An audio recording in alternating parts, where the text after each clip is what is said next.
reproduce very fast, and you can watch the mutations pass on generation to generation. But we live a long time, and we'll never see the results of what we're doing with this nuclear power experiment. Now, when the uranium is mined, and your reactors don't use enriched uranium, except I think your new advanced CANDO reactors will use enriched uranium to about 3%. And I won't go into how enrichment is made, we don't have time. But the uranium is then made into little ceramic pellets like bits of chalk and taken to a reactor, and about 100 tonnes of uranium rods are packed into the reactor core.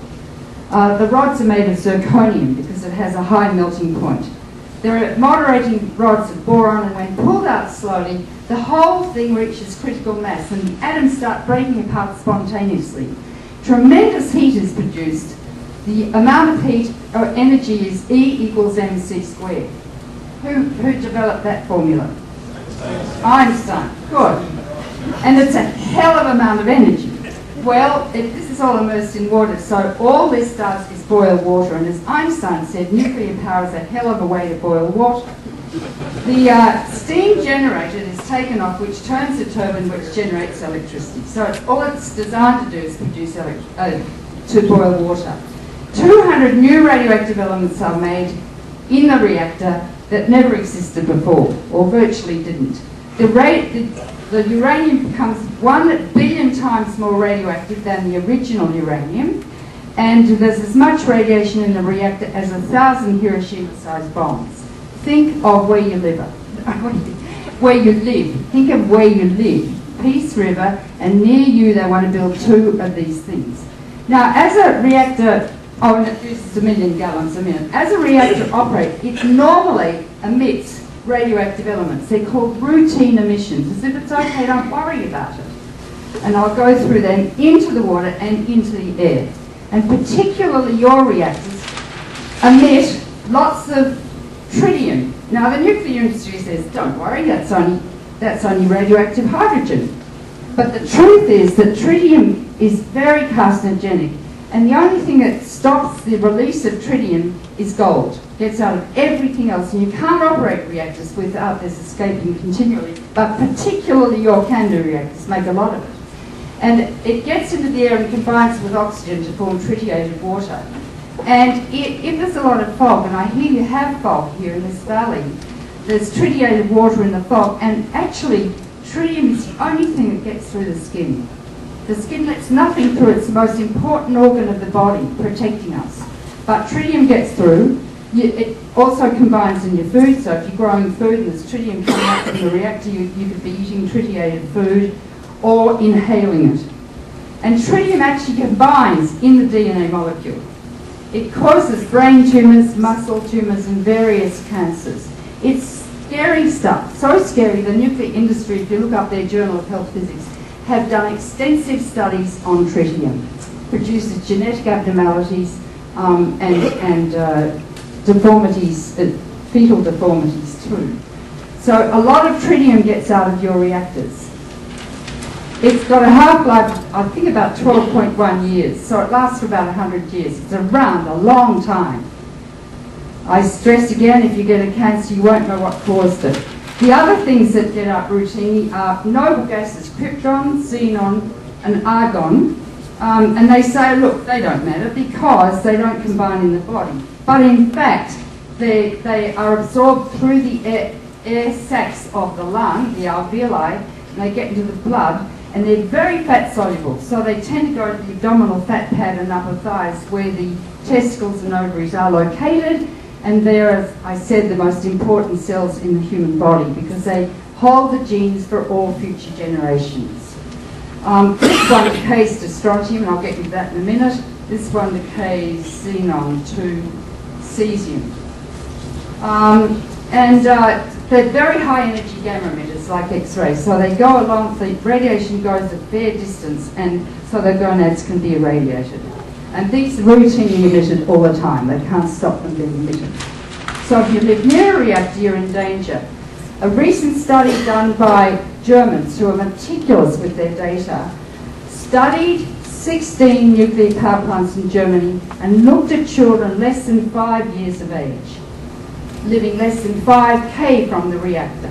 And they found more than double the incidence of leukemia, and they also found a high rate of cancer amongst those children less than 5. You need to know that children are 10 to 20 times more radiosensitive than adults because their cells are actively dividing. You can actually see a baby grow before your very eyes, like my grandson aged 5 months.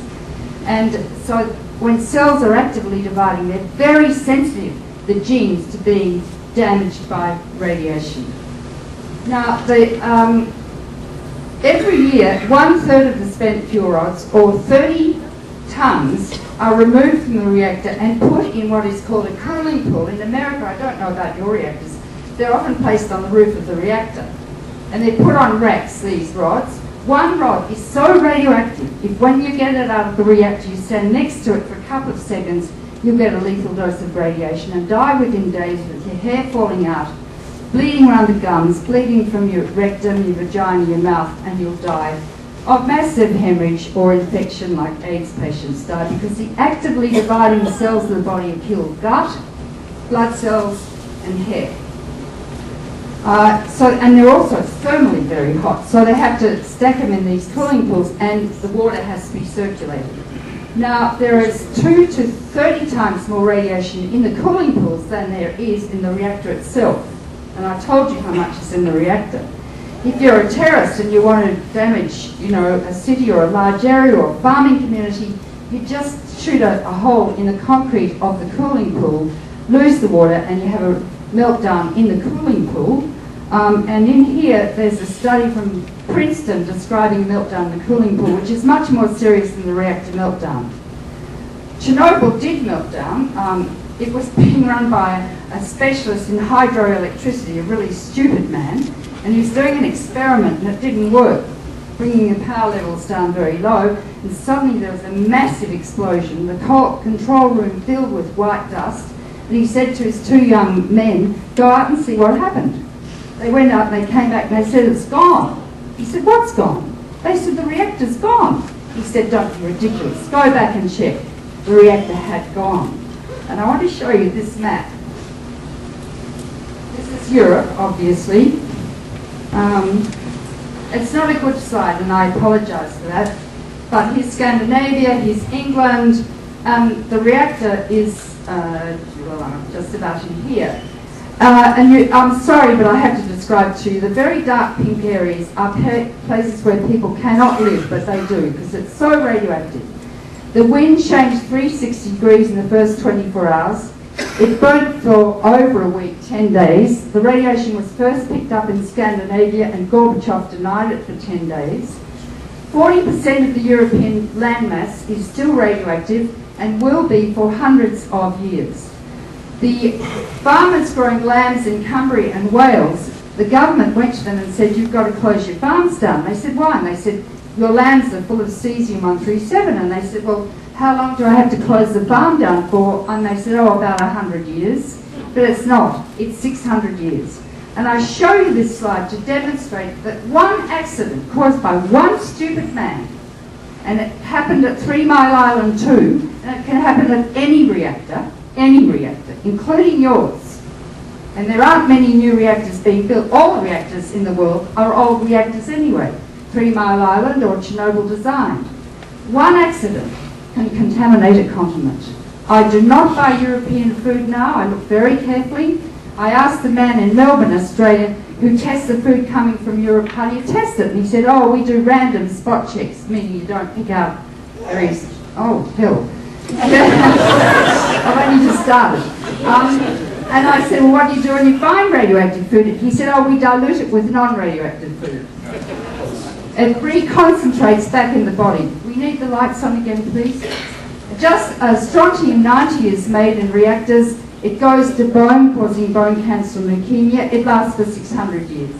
Cesium-137 causes brain tumours and rare muscle tumours. It lasts for 600 years. Europe is covered with cesium. Buys a reactor from Canada or France and uranium from you has a bomb factory.